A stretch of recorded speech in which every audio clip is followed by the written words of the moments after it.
Okay, thanks everyone. Hope you enjoyed the first panel. My name is Alexander Meleagrou-Hitchens. I am a lecturer here at King's. I'm also co-director of the Center for Statecraft and National Security, in which the GNet project is housed, and I'm also the head of the GNet project. So on this panel, we're going to discuss one of the current, I suppose, buzzwords in the extremism field, nihilistic violent extremism. As far as I know, the first official use I've seen of that term is by the US Department of Justice and the FBI. It's a category they now officially use in some cases they have pursued and tried in court of individuals committing violence that in some ways looks like terrorism, mimics it, and also in some cases may have the same societal impact as it. Here in the UK, there's a term that the buzzword here is VFI, violence fixated individuals. That was a term that started being used after the horrendous killing of a number of young children in Southport a couple of years ago. That also had the impact of a terrorist attack and the ripple effect that it had socially, specifically number of right-wing riots and even in some cases anti-Muslim pogroms. And it's created this sort of both an analytical and policy challenge that we want to try to look at a bit today. One, what is it? How do we understand it? Is it an old problem with a new name, or are there new components to this? Where do we understand it in both the extremism, but also the terrorism studies field? Or is it a kind of unique phenomenon? What is its overlap with other extremist movements? I think in San Diego, a couple of days ago, a shooting at a mosque has been both described as an extreme right-wing attack, but also one linked to the NVE question. So we want to understand what it is, what causes it, and also policy responses and the role of technology in perhaps helping it coalesce or emerge. So next up, we have Valdemar Balle, who's an open source intelligence specialist and researcher whose work explores the intersection of computational social science, online extremism, and online threat intelligence. He's going to discuss NVE as a potential operational category, if not an analytical one. Go ahead, thank you.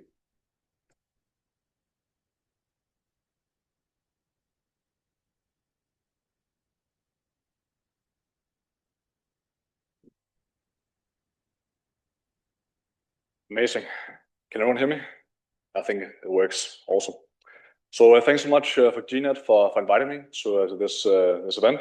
Really appreciate it. My name is Valdemar Balle, and I have a background in sociology and data science. And I'm the founder of Darksight Analytics, which is a specialized consultancy company based in Copenhagen, Denmark. As said, I have a strong interest in leveraging computational methods in monitoring and analyzing extremist online environments in my work as an open source intelligence specialist. So we provide threat intelligence services to academic researchers, law enforcement, and the government entities. And our primary focus is on 764 link ecosystems across social media platforms. And we track what is broadly categorized as nihilistic, violent, extremist social networks, both internationally and also with a particular eye on the threat landscape evolving in Scandinavia. We have identified as the first in the world that Danish people are engaging in extortion activities, where they groom and extort young females into self-harm and extreme acts. We also identified that this network has been engaged in real-world arson attacks in Sweden and swattings throughout the United States. And this was the announcement of the network that we are following, which is a Danish-led and a Swedish-led network In the beginning of November 2025, they announced this arson attack in Ängelholm in Sweden. And we managed to geolocate the exact location, and we found the aftermath pictures of the arson, which is quite devastating. So in Scandinavia, we have some documented incidents. In 2024, a user named Chai, the 764 user, blackmailed a 13-year-old Swedish boy into self-harm and suicide. And despite his conviction, he literally continued his activities. And in July 2024, there was another attack by a 764 user named Slain, who attacked an elderly woman. And unfortunately, the victim survived. Only a few months later, a 17-year-old boy attacked an elderly woman in Borås, also in Sweden. And so we have had some cases in real world. So I want to be upfront about my vantage point today. I'm not coming at this as a scientific researcher or theorist or policymaker. I'm coming at this as an open source intelligence specialist. That means that what I will share with you today is grounded in observations and analysis of what we have seen actors doing, saying, and building online. So when we talk about nihilistic violent extremism, particularly focusing on the 764 extortion networks, we might not be pointing at a movement that is solely founded in ideological or religious beliefs. What we might be pointing at instead is a behavioral and network level phenomenon. Actors, they cross-pollinate across platforms. Ecosystems, they overlap in ways that are not ideologically clean. Networks, they recruit and escalate and produce harm without requiring the participants to agree on much philosophically or ideologically. So even though participants may not share ideological or philosophical beliefs, they seem almost to perfectly be aligned on the subcultural scripts and social dynamics that constitutes these networks in essence. So visually, they share the same linguistic patterns in their usernames, group names, and aliases. They also share visual aesthetics associated with their profile pictures and logos, and material that they use to promote their activities and their networks. So, and socially, they also share practices. Most networks, they engage in extorting, swatting, doxing, and celebration of violence. So this community of phenomenon surely exists. So from where I sit, this is why NV is a useful category. It's not a label that says these people believe in X ideas. It's a label that says these actors exhibits X behaviors, appears in Y environments, and interact with C networks. And we can operationalize this and distinguish apples from bananas when we are looking at these networks. So I think NVE brings operational value when we're looking at especially the 764 and extortion communities. So now, within this space, we do also observe actors who self-identify as nihilistic extortionists. That label appears in usernames, in channel descriptions, in the way certain actors introduce themselves across platforms. So what is interesting to me from an analytical standpoint, when you actually look at the public interactions of these actors, what they post and what they amplify and so on and so forth, is there's very little discussion about nihilism as a school of thought, very little engagement with extortionist TTPs in any serious sense. So what we see instead is shock content, targeting of vulnerable individuals, glorification of violence, and network building behavior that is fundamentally social and operational rather than philosophical or ideological. So what is this label actually doing? Why do they refer to themselves as nihilistic extortionists? My read is that it functions both as a subcultural identity marker and as a somewhat philosophical statement. It signals in-group membership. It projects a certain aesthetic, a posture of being beyond conventional morality. So on the other hand, we also see NVE actors, 764 actors, complaining about life and fantasizing about suicide, indicators that could be attributed to nihilism. But what I also really want to stress and discuss in relation to NVE is that, in my experience, it primarily consists of very young people, primarily consists of teenagers. And this is also confirmed every time a threat actor is arrested, exposed by their peers, doxed, or identified by us while we are monitoring the space. So it's a complex environment, but I really want to stress that this phenomenon consists mostly of very young people. And I also think we have to consider that when we're thinking about prevention efforts, both online and offline, but also in terms of how we conceptualize this space. So for instance, when I asked an informant why they referred to themselves as a nihilistic accelerationist, the answer I got was almost like asking a teenager why to subscribe to hip-hop culture or why they are skaters. I know it's quite anecdotal, but I think there is something very important going on here. So I think NVE as an operational category is valid and useful. I use it, my colleagues use it. It gives us a framework for cross-platform analysis that holds up in practice. But I also think there is a real risk in treating operational validity as the end of the conversation. Categories that work for tracking can start to shape analysis in ways that obscure as much as they reveal. So if NVE becomes a box we put things in without continuously questioning whether the box is the right shape, we might miss things. So networks evolves and subcultural dynamics shifts. What looks like a stable category today might be fragmenting and mutating in ways that existing frameworks don't capture. And this is where I see a genuine need for research that goes deeper into the complex dynamics of the different ecosystems that sits under the NVE umbrella. There might be a difference from No Lives Matter and Maniac Murder Cult to 764 related networks. So to continuously stress test whether this categorization is still analytically valid as the networks themselves evolve. So from our position, a specialized consultancy tracking these spaces on a day-to-day basis, we can observe behavior and we can map networks. We have access to data and we have access to informants. And I think what is needed in order to come closer to an understanding of this phenomenon is to understand the actors engaging with these networks and also why they do it. So to bring this back to practical, what I'm arguing today is not that NVE is the wrong category. I'm arguing that it's a category whose validity needs to be earned continuously through a combination of operational observation and analytical research working together. And also research into NVE is young and the networks are rapidly evolving and changing. So for many reasons, I think NVE as a category are both analytically and operationally valid, but we should not limit our vision within the boundaries of any category when we're looking at a phenomenon that is so young as and fluid as this network is. So thanks so much.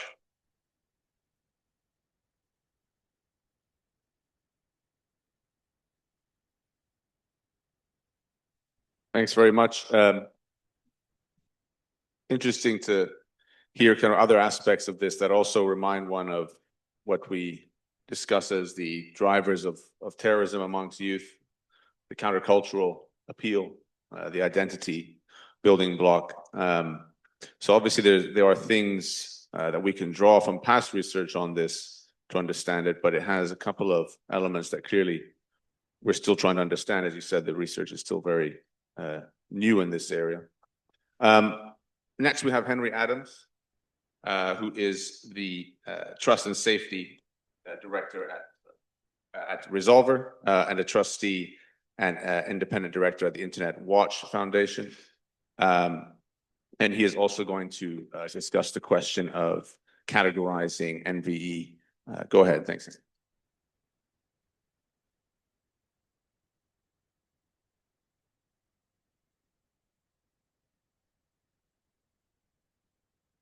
Alrighty, how am I doing? Nods is good. Okay, I never trust a QR code, but in theory, should you scan that, you would get access to our full and publicly available report entitled Weaponized Loneliness, a Critical Harm Intelligence Briefing.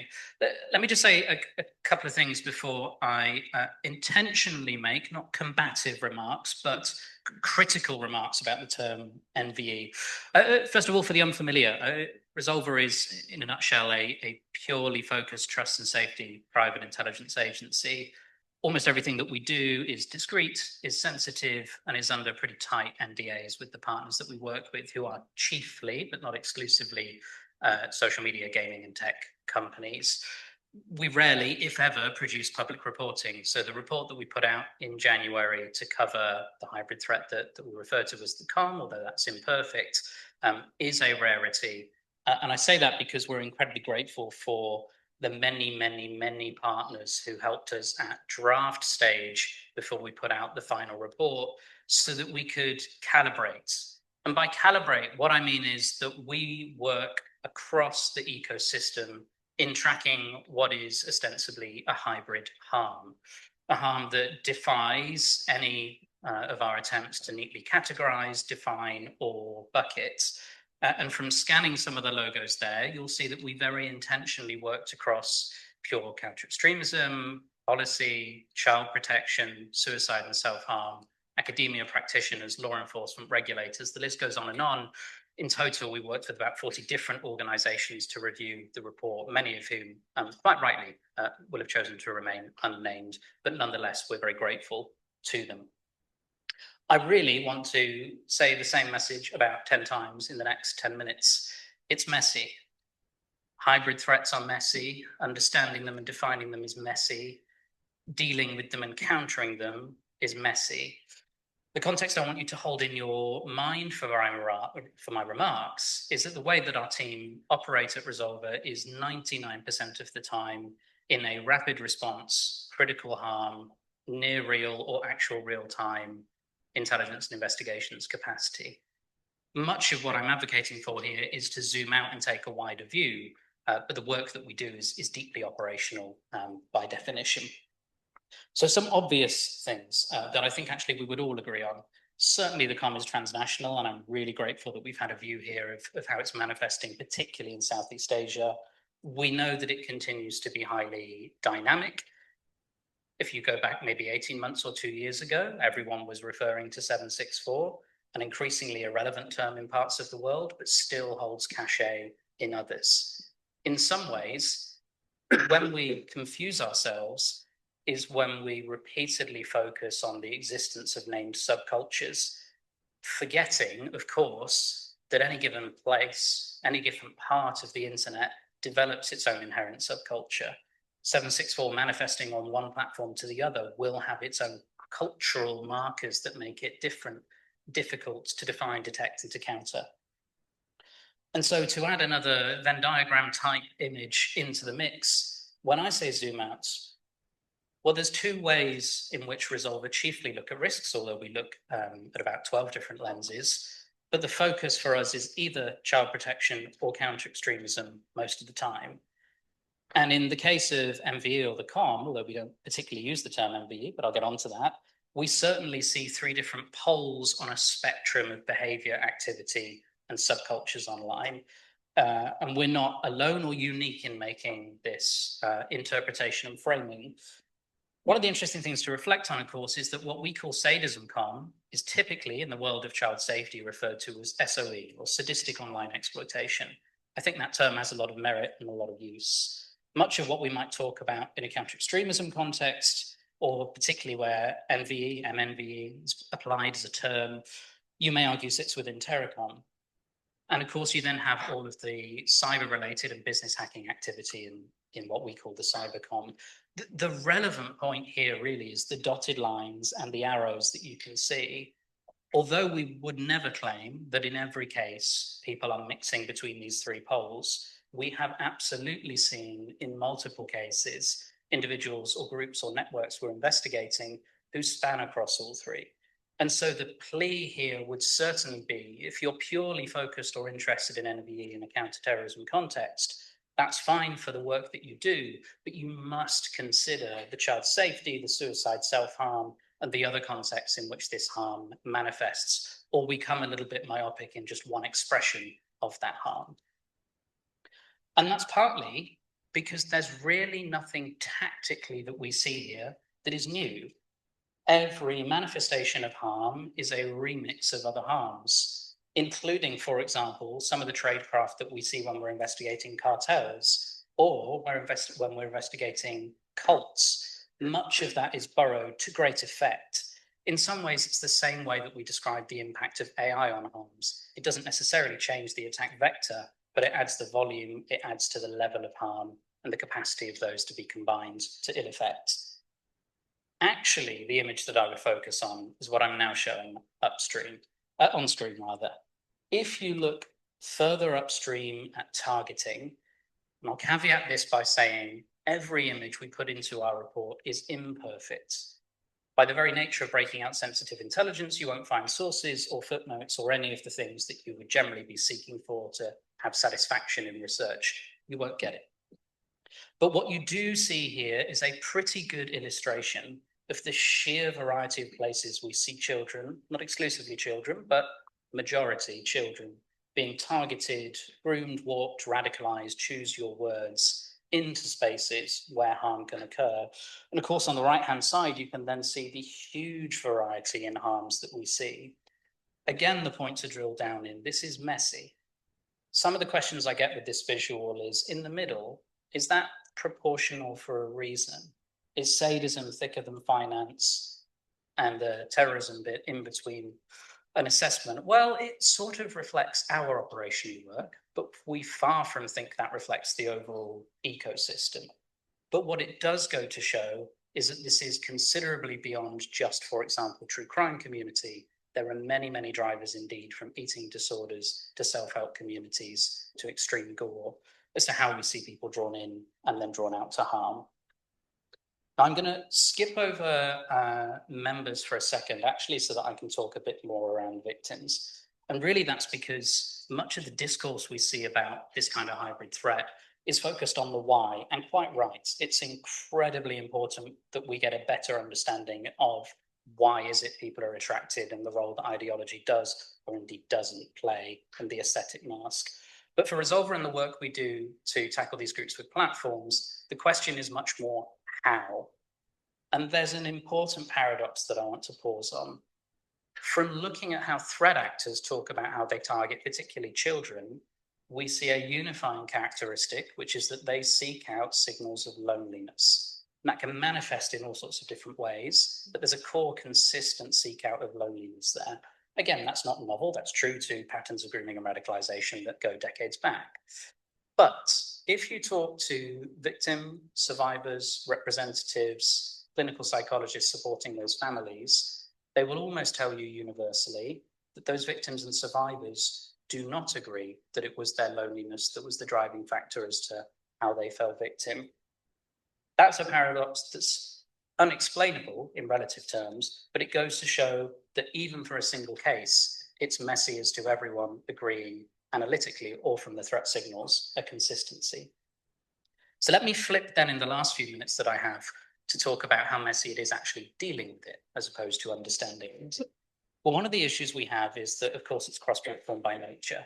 And to just give one example of this heat map of product features that platforms deploy and the risks that we see and the harms that manifest, have a look at gaming. Often a part of the industry that is most criticized or has the most headlines in relation to this kind of hybrid harm.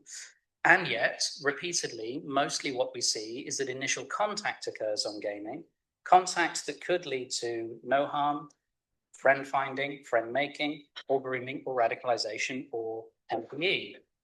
But it's very, very difficult to tell the difference between the two, because mostly that harm occurs when it's moved into a DM space on mainstream media or in dedicated MVE forums or in dark web, etc. So again, without cross-platform signal sharing, it's super tricky. You zoom out again, considerable wider challenges. I won't even go through in detail those that you see on screen, but one of the most challenging areas is the decreasing offender age that we do pretty much consistently see across MVE harms, not least because it poses a challenge as to the difference between treating someone as a good actor, a victim, a survivor, or a bad actor when they could, in theory, cross all four of those concurrently. So what makes it difficult for, I guess I'll skip the first one. What makes it difficult for actually detecting this? Well, one of the first ones is set aside an easy ability to detect content. We know, for example, in cases that we've seen, that one actor can on one platform be uploading self-harm imagery of themselves, on another platform be sharing law books full of child abuse imagery they extorted from someone else, and on another platform be engaging in esoteric mask wearing of neo-Nazi ideology. That's a content challenge. But even if you agree to look at it as a behavioral point of view, behavioral risk detection can detect a set of behaviors we understand today, but those behaviors and role changes occur so much that even behavioral-based classifiers struggle to detect this work and are often late or punitive.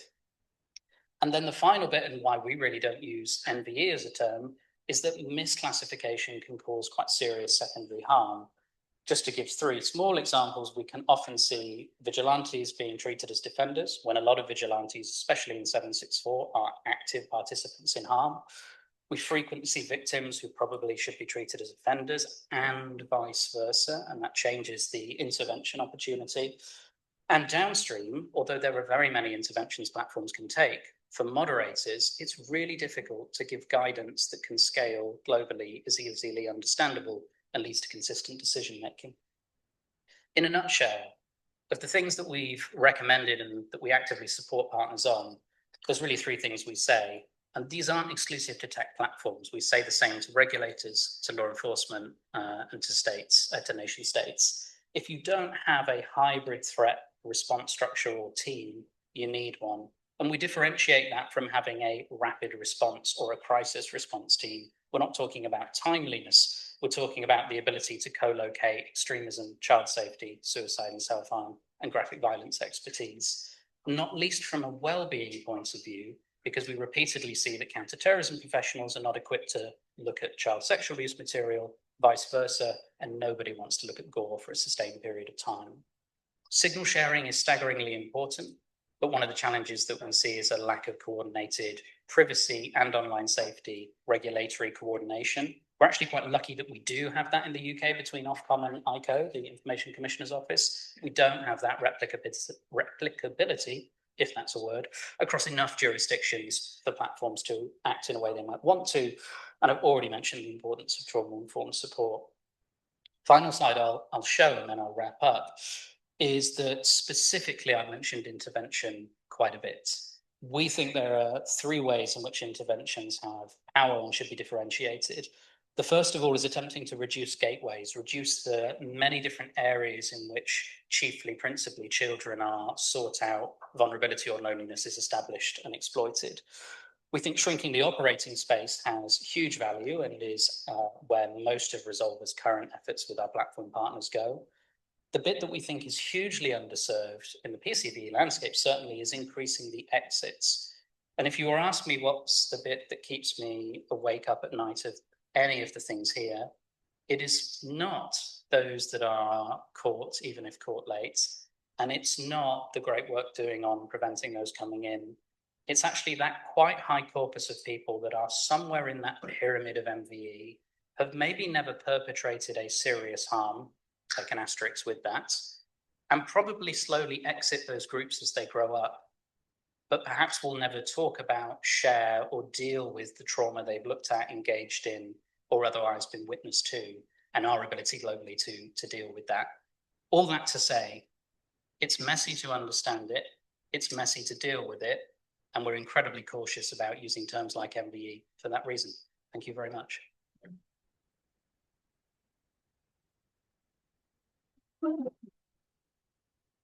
Thanks, Henry. Very thoughtful overview of this challenge. I think particularly the risks or the challenges with dealing with people who are at the same time bad actors and victims. How to handle that from a prevention perspective, also law enforcement one. In some cases, they're too young even for it to be a law enforcement issue primarily. And that misclassification risk, I think, is a very important one to keep in mind. And of course, another, a lot of the language that we're using here has been around for a while in the CVE world, which is the sort of, again, this issue of question of the off-ramp availability, sort of how do you get, give people the options to get out if they might be looking for them. And on that policy question, we'll end with Hannah Rose, who's a senior research fellow and policy manager of extremism at ISD, Institute for Strategic Dialogue. She's also a researcher on a joint report between GINA and ISD on this very issue. And I'll hand it over to you for the last part. Thank you.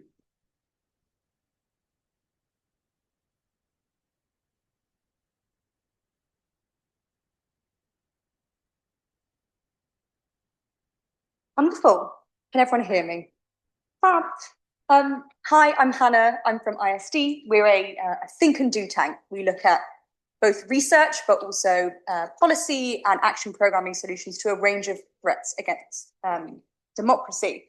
Thank you so much for having me today. It's always nice to see GNet go from success to success. I'm very pleased to be here. I'm going to slightly skip over the conceptual landscape because I think my co-panelists have dealt with that question so well, but I'll come in on a specific couple of topics to start off with because I think they frame some of the more concrete points I'm going to make later quite nicely. So ISD doesn't specifically speak about NVE. We speak about subcultures of nihilistic violence, which we see as driven by misanthropy, violence for the sake of violence. If based on our definition of extremism, which is an in-group against an out-group, based on a supremacist worldview, that actually becomes quite tautological. How can someone be against an out-group if they don't have any kind of out-group, which they've defined as worse than the in-group, right? So this is this messy, difficult landscape that my co-panelists have managed so well. I want to speak firstly to this broad spectrum of harms that we see, not just looking at violence as a result of online subcultures of nihilistic violence, but a much broader range of harms than ideologically motivated extremists or terrorists, sexual exploitation, cybercrime, and various forms of real-world targeted violence. And this is these three categories here that you see are actually defined by the COM network itself. You can see a range of sexual offences, extortion, non-consensual intimate image sharing, cyber harms, and real-world violence as well. Some of this overlaps with the type of behaviours and harms that you see from ideologically motivated actors. Some of them were a bit more diffuse and perhaps not as readily associated with these online networks. What we find, as in the case of many of my co-panelists, is that a lot of these harms are incubated in the same environments, have the same kind of mobilization pathways, play on the same vulnerabilities which radicalization to, but ultimately where there's no ideology present, we need to take a different approach to prevention and protection, and that's what I'm going to discuss in this brief discussion. I should also note here the cross-cutting harms, and in particular that's the harms to the victims themselves. And we've already discussed today how a lot of people who are involved in these networks fill this dual victim-perpetrator role. It's not difficult. It's not easy to separate who is the offender and who is those who are targeted by this violence. Often you have very young people operating in both those same roles at the same time, which makes it quite difficult to deal with from a prevention perspective. What we did in our report, which I'll talk a bit more about later, is we looked at how these harm types mapped onto platform policies of the types of platforms where we know that these communities are very active. We don't conceptualize this threat as one group or another. We conceptualize it as a very diffuse network of groups, individuals, and channels and chats across a whole range of platforms, which are used for different purposes in a form of tech stack, right? So a live streaming platform might be used for a different reason from a small closed space, which is used to incubate violence. And what we found when we mapped these harm types onto platform policies is that actually they did a pretty good job. We found that platform policies broadly stacked up against these harm types. Why? Because all of these harms already exist. They're not unique to communities of nihilistic violence. So here's the good news to start off with. The policies are in place and they can be used to counter these harms, but we find that this is often a really siloed attempt. So harms to children and minors is often really siloed from violent extremism, is often really siloed from real-world violence, from cyber harms, from sexual offences, right? So our first thought here is how can we build a stronger network between all these different policy areas in order to make sure that there's a strong understanding and coordination in response. We then decided to look against the public health model of violence prevention, which is something that ISD has been looking at for a number of years, and I'm sure a number of people here also use. This is an ideology agnostic approach to boosting protective factors whilst reducing the risk from risk factors, from vulnerabilities. And this is a really useful approach specifically in this scenario because it's ideology agnostic. It can be used across a different range of harms. This means while this conceptual conversation is really important for a number of reasons, it almost cuts through that in the sense that you don't need to determine specifically ideology yes or no before you can go about trying to prevent and protect people. And by linking up across terrorism and nihilistic violence, you can create a much more robust framework where people don't fall through the cracks. In the kind of primary level of upstream interventions, there's some quite clear opportunities here for enhancing platform level safeguards. It really informing young people about the threat and about these environments is one of the most vital things that can be done. There's a huge amount of community effort on this.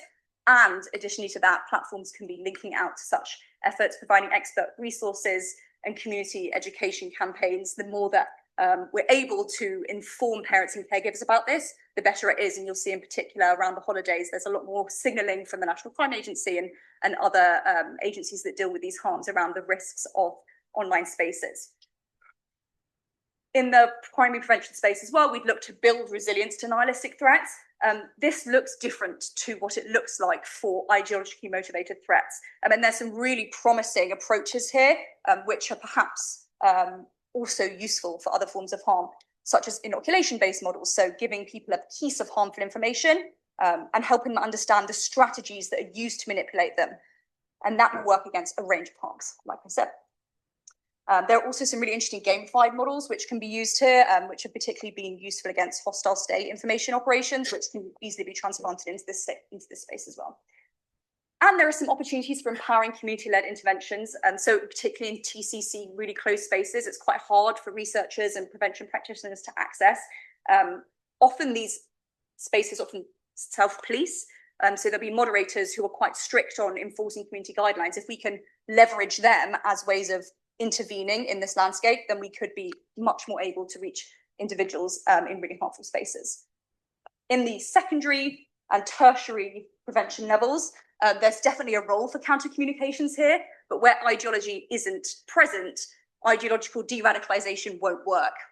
And so there's a really strong role for platforms here in partnering with content which engages a lot of the subcultural elements that are really relevant for motivation to violence in these places. Subcultural humor, aesthetics, as Munira mentioned, is really strong in these spaces, whilst avoiding messages which are effectively just going to backfire, just going to push people further towards action. And so a real strong understanding of what's going on in these spaces is necessary in order to be able to tailor the intervention.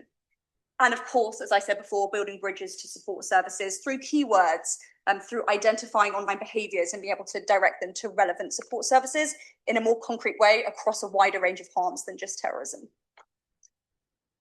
Downstream, there's a lot of kind of specificities about these environments, which can be really useful for intervention and prevention. They often function through sock puppet email addresses, and they're extremely resilient to content moderation. They already plan how to back up their community, how to be able to access their followers, even when they know in advance they're going to be moderated. And so this calls for a much more joined up approach to moderation. Firstly, through not just banning an account, removing an account and saying done, but looking at the ban evasion markers that they use, trying some new techniques such as IP or device fingerprinting to make sure that burner accounts from the same IP address or device aren't able to just pop up immediately in a new space with the same followers. There's some downstream ecosystem disruption strategies that could be really useful here as well, where networks operate across a tech stack, a wide range of platforms.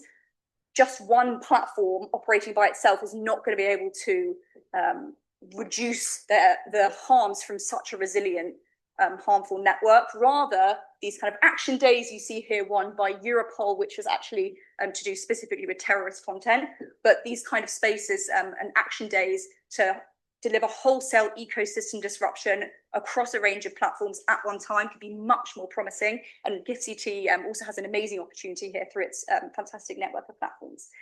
And of course, cross collaboration, research and knowledge sharing such as these spaces is vital. This is far too much for one platform, one organization. And so as much as we can share any of the details that we mentioned today in much more rapid spaces, will only benefit all the platforms who can use that knowledge and put it to good use immediately. I'll touch briefly on kind of a government response here. This is from a recent paper which ISD published in response to the Home Affairs Committee inquiry on NVE and extremism related threats in the UK. It takes the same approach, which is that this demands a fundamental recalibration of what high harm spaces look like, where extremist violence is only one outcome of a much wider threat landscape, which also includes hostile state activity and nihilistic violence.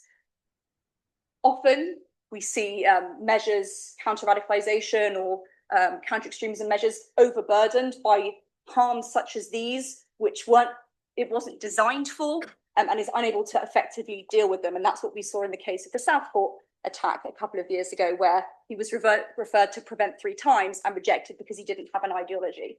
What we would propose instead, and this has been noted by a number of people, the independent reviewer of Prevent and a number of other key publications, is a big front door approach. So you go in through vulnerability, through harm, and then you get triaged effectively to ideological or non-ideological or a wider range of safeguarding services, depending on what that turns out to be relevant to.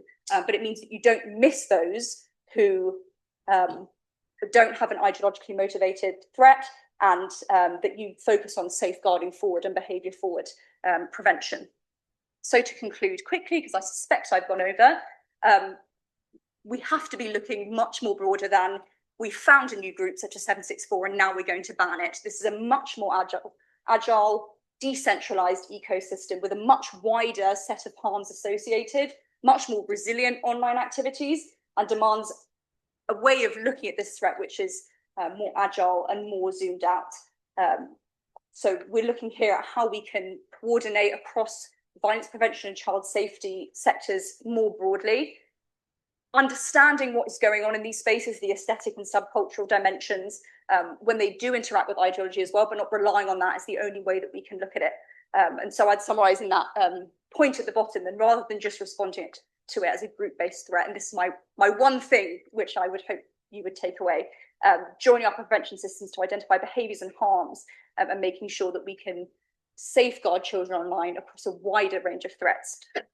I'll leave you with our resources, some of our recent publications on this topic, the report that we published with GNet, a more kind of behavioural approach to identifying online subcultures and nihilistic violence, and then our policy paper, which we published a couple of months ago as well. I'll leave it there. Thank you very much.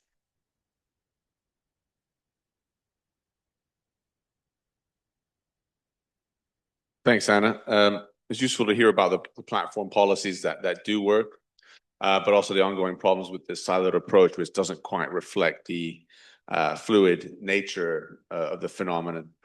I thought also it was interesting to hear the ideologically agnostic approach, given the lack of a clear or coherent ideology here. So perhaps, again, I think learning lessons from how we've dealt with other movements, but ones that can be applied outside of them. And also identifying the tactics that this community or these communities use to evade moderation. And I think we'll open it up to questions now. I guess that the one thing that I suppose that has come through and hasn't been mentioned as being that relevant is at least on the surface, is politics as a key driver, as a key part of this story. There's probably a sort of secondary political nature to this, but as far as a kind of key driver and framework for understanding this, it's not clear that politics is really a useful one. And if we can think back to Professor Cronin's lecture, terrorism, at least traditionally, we understand it as a political act. So where this fits in the technical definition of terrorism, I think, is still a question mark. That's interesting to terrorism scholars and academics. For policymakers and for those in tech policy, it may be less of a relevant question. The practical thing is that it's a similar threat, and it may need similar approaches, even if a terrorism scholar may consider it not as being terrorism. So sometimes you have to kind of separate these academic spheres from the policy ones. It's not always a symbiotic relationship. So happy to take questions, I think, in groups again. If anyone wanted to let us know by raising their hand. Okay, we'll start with you. Go ahead. Thank you. Yeah, there's over there. Hi, everyone. My name is Carly from Meta. This question may be more towards Henry and Hannah, but of course, if anybody has additional things to contribute on the panel, please feel free. So one of the things that I'm very passionate about at the company as an investigator is prevention interventions, and both of you mentioned these types of efforts within your presentations. I'm curious your all's thoughts on what an audience for this kind of intervention would look like with this type of community and the messaging there, because as an investigator, I kind of see when I'm in a case, it's really a mixture of victims, non-victims, siblings that have nothing to do with it, supporters, and it's very manual to kind of separate out everybody's contribution to this network. And then additionally add in all of the harm types there. It's kind of challenging to think about who it is we're messaging here and what that message is and how to break that down. So I would love your all's thoughts on what a prioritized audience might look like for prevention intervention and what that messaging looks like. Thank you. We'll take one more. I think I saw here, and we'll.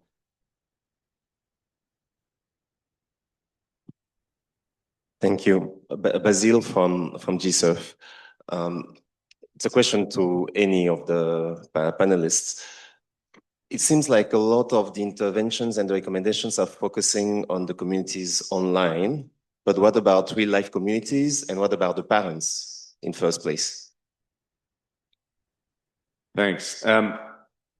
So the first question on targeted interventions and other specific groups or communities that can be, or even maybe age groups that can be targeted. Is there anyone want to have a first go at that?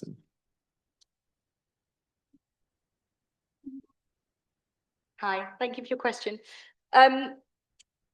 There's so many moving pieces here, like you said, that there needs to be kind of a matrix for, in my view, how you can hyper target these messages. That's based on platforms, so the type of behaviors and networks that we know are relevant to each platform, the type of way in which those platforms are used, so as grooming and recruiting grounds, as first, maybe for first identifying targets, maybe for funding people into increasingly harmful and closed ecosystems, for live streaming, for example. It also needs to be stacked against that. And also, a lot of Meta's interventions in other spaces are specifically tailored to keywords, to aesthetics, to visual scenarios, for example. And so I wonder if there is a way, and I'm sure there is, in which this can also be hyper-targeted to those kind of visuals, narratives. Of course, some of my colleagues have also expressed that it should be a mandatory upon sign-up learning module or way of accessing that information when these are spaces which are very high harm and which a lot of very vulnerable people use. Meta probably isn't in that space in terms of very closed and a very common harm.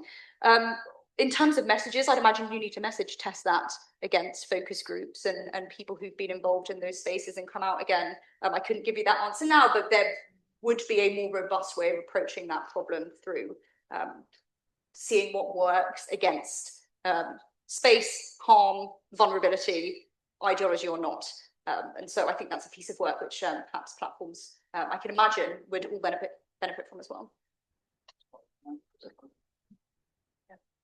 Thank you. Yeah. Interesting. The AI revolution cometh. All I'd add to that is typically when we're talking about those sort of interventions, we are talking about offender or perpetrator focused interventions. I think what we're desperately calling out for in this case is vulnerability marker focused interventions. I'll give you one example. Resolve Rant, indeed a number of platforms represented here today and tomorrow, are members of a UN project called Protecting Online Participation. One of the big tenets and principles of that is providing much greater access to signposting to children, to resources. Certainly a lot of the exploitation upstream we see, it's in eating disorder, it's in self-harm communities. The individuals participating there are not already in an offender category. They are typically genuinely seeking out help There's certainly a lot more that can be done to automatically signpost to high quality information, and that's really hard because the lingua franca of these communities constantly changes. So I'm not pretending that's an easy effort, but it would be a differentiated type of intervention. Of course, that signposting exists today, but detecting for that and intervening in the context of comm signals, probably widespread doesn't, so I'd focus there. Thank you very much.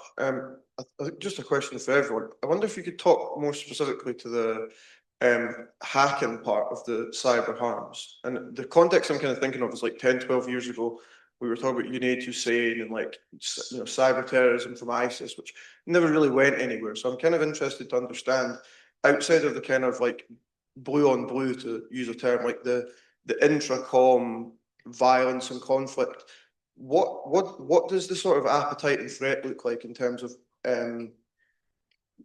real technical offensive cyber use against third parties, like, you know, big multinationals, charities, you know, potentially your own companies? You know, what does that kind of threat look like? Thank you very much. Thanks. I think one more question near the back there. Yeah. Yes, I have two quick questions, sorry. The first is for Hannah. I found your point on platform policy so interesting about how platforms do have the policy for these issues. However, the reality is that a lot of this content does still exist on mainstream platforms. So I'm wondering, what, in your opinion, can we do to close that gap between policy on paper and policy on practice? The second is specifically for Henry. I was wondering if I could just push you a little bit more on your previous answer about interventions, particularly on sort of victim, perpetrator, that kind of overlap. I'm wondering, I think your point about sort of vulnerability focused spaces is super, super important, but I'm wondering, do you think there's any interventions that we can do when we're actually in those high harm spaces, like comm spaces, or is your opinion that these are just inappropriate landscapes for direct interventions? Thank you. Thanks. We'll start with the specific questions. Go ahead, Hannah. Thanks, Guy. It's an eternal question, isn't it? I think the evolution of this over the years has been, firstly, the policies aren't in place. Platforms don't know what the harm is in order to be able to enforce those policies. And also, and this has very much been the case over the last few years, there has been a difficulty, sometimes an apathy for actually enforcing those policies by platforms. There's different interpretations of how to respond to this question. In some cases, it's a new threat to some extent, and platforms don't know what they're looking for in order to be able to enforce their policies. We've spoken already about how we can share information and knowledge on this. It's an extremely complex threat with a set of codes, aesthetics, which wouldn't necessarily be obvious to people who didn't know what they were looking for. And the way in which platforms automate that and train their human moderators will also come into play. We're not always sure what that is. I should add, and I'd be remiss if I didn't, that there is a range of platforms which are very central to this network, some of which are very keen to make sure that they can prevent high harm on their platforms, and some of which either don't have the tools because they're very small, or sometimes don't have the will to enforce their policies. And so I think a role of GIFCT and GNet and of many organisations here is making sure that we can work to build confidence within platforms to address those threats as well. Thank you very much. Yeah, always happy to be pushed further. So look, Resolver has been doing what we do for about 20 years, and it is manifestly true, especially now that the sector we call trust and safety is, relatively speaking, mature, that two things can be true at the same time. A platform or technology service can have, indeed relative to its peers, the most mature policies, the most proactive risk detection, well-resourced and staffed intervention, investigations and enforcement team, and harm still manifests on the platform at a scale that they and indeed the public and a regulator may find unacceptable. That's a facet of the hyperscale that we work at, and I make no judgment on that being right or wrong. It's simply possible that those can be both true at the same time. On interventions, yeah, let me talk a little bit more on what would have been that middle part of my visual when you're within trying to disrupt. So this is where we think it's so much more important to consider harm in context. Let's take CSAM, child sexual abuse material. Most interventions that exist currently, which I'm a huge advocate of, by the way, where they detect search patterns for posting, yes, they'll take down if it's violating that platform's policy, but the intervention will be, hey, feeling a bit weird about looking at this, go to Stop It Now or a similar service. Now, for your typical predator, that's absolutely the right intervention. In the context of COM, networks, and similar hybrid harms, we see people bombarded with third-party CSAM as a desensitization tool, not with any purpose, any intended purpose of any of those involved for sexual gratification. Therefore, a different intervention, even if you've detected CSAM, a different intervention in the case of COM is probably well worth testing. So true with gore content, where often in gore sites, some of the most uploaded material is derived from Islamic State or other terrorist activity. We absolutely know that the people running the gore websites are doing it for profit, and the people in the COM network consuming this are not consuming this because they're interested in Islamic extremism. It's just a very good source material for the gore content to be used in desensitization. So again, an off-ramping there wouldn't say, hey, are you attracted to Islamic extremism? Comes this de-radicalization service. That works elsewhere, and here it's a different off-ramp. So I think what we need are much more contextual explorations of quite differently looking interventions in that shrink the operating space component.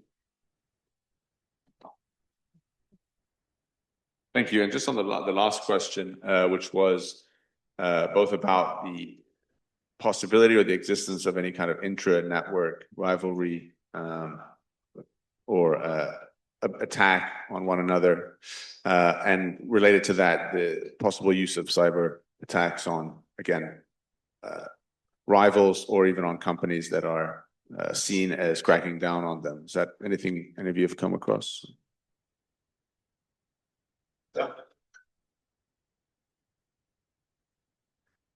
Yeah, so when we are monitoring the environments, we are seeing a strong correlation between the extortion com and also the cybercrime com. So there is also actors who are engaged in hacking activities. I've heard rumors about shiny hunters being some of them.